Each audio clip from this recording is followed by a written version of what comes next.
मेरे प्यारे दोस्तों, मैं एक कहानी सुनाने जा रही हूँ। कहानी ये है कि ब्रजकिशोर नाम का एक आदमी था, उसके 2 बेटे थे और दोनों बेटे का आपस में कभी भी पटता नहीं था। दोनों आपस में हमेशा लड़ाई झगड़ा करते रहते थे, एक दूसरे को देखना भी नहीं चाहते थे। तो क्या हुआ कि ब्रजकिशोर की जब मृत्यु हो गई, तो संपत्ति के रूप में उसके पास 3 चीज़ थी। एक चादर, दूसरा गाय और तीसरा नारियल का पेड़।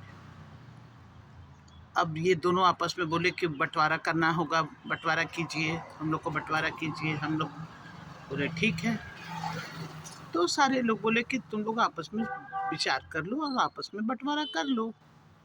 तो छोटा वाला जो था वो बहुत चतुर था और बड़ा वाला सीधा-साधा था। तो छोटा वाला चालाकी क्या किया कि उसको कहा कि देखो, गाय का अगला हिस्सा तुम लो और पिछला हिस्सा मैं लूँगा, और पेड़ का ऊपरी हिस्सा मैं लूँगा और नीचे का हिस्सा तुम लेना। और चादर को कहा कि चादर दिन में तुम रखोगे, रात को मैं रखूँगा। बड़ा वाला तैयार हो गया। बड़ा वाला इसी तरह से तीनों चीज़ को, गाय को आगे मतलब मुँह के सामने उसको खाना-पीना खिलाया करता था, और जब वक़्त आता था तो ये उसका दूध निकाल कर आराम से पीता था।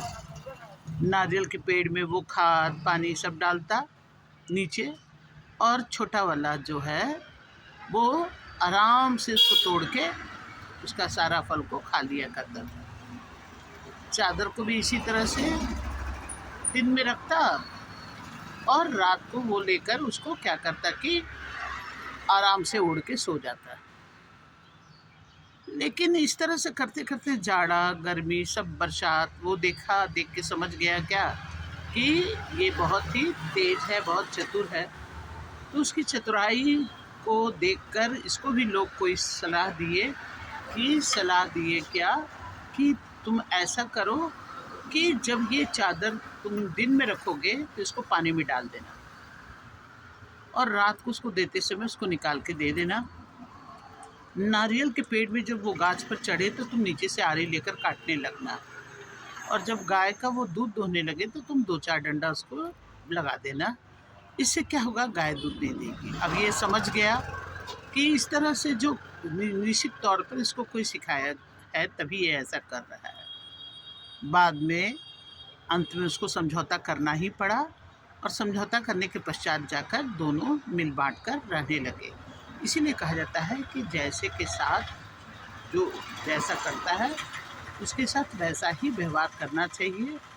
इसीलिए इसका नाम दिया गया है जैसे को तैसा।